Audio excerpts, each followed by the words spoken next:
అరే ఏం డ్రైవింగ్ ఇంత సతాయిస్తారు? ఎవర్రా? కోవన్రా, చిన్న బిజినెస్ అని చెప్పి ఇట్లా సతాయిస్తారా? అవునరా, మన దగ్గర ఇంతమంది చిన్న బిజినెస్లు చేసుకునేటోళ్ళు ఉన్నారు కదా, వాళ్ళు ఎవ్వరికి చేయని పాయింట్అవుట్ ఈయనకి ఎందుకు పాయింట్అవుట్ చేసిరో ఒకసారి ఆలోచించినవా? ఎందుకంటావురా? అయితే ఇప్పుడు నువ్వు ఒక షాప్ కి పోతావు, అక్కడ పోయి నువ్వు ఒక ఫుడ్ ఐటమ్ కొన్నప్పుడు ఎక్స్పైరీ డేట్ చూస్తావా? చూస్తా.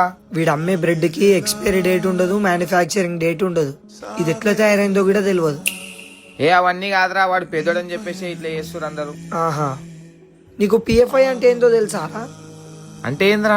ఇల్లీగల్ యాక్టివిటీస్ చేస్తూ టెర్రరిస్టులని పెంచి పోషిస్తున్న ఒక సంస్థ. దాన్ని మన ఇండియా బ్యాన్ చేసింది. దానికి సంబంధించిందే ఎస్డిపిఐ పార్టీ. నువ్వు ఇప్పుడు పేదోడు అంటున్నావు చూడు, ఆ వ్యక్తికి ఈ పార్టీకి సంబంధం ఏంది? అవునరా, నేను కూడా నిన్న ఒక పోస్ట్ చూసిన, వీడు ఏదో పార్టీ వాళ్ళతో ఉన్నాడు. ఒకడేమో చైనాకు పోయి డాక్టర్ అయ్యి ఇండియాకు వచ్చి కాపాడాల్సిన చైల్తోని పాయిజన్ తయారు చేసి గుడిలల్లో ప్రసాదాలలో కలిపి మనుషులను చంపుదామని అనుకుండు. ఇది నేను చెప్తుంది కాదు, ఇన్వెస్టిగేషన్ లో వానికి 3rd డిగ్రీ ఇస్తే చెప్పిన మాటలు ఇవి.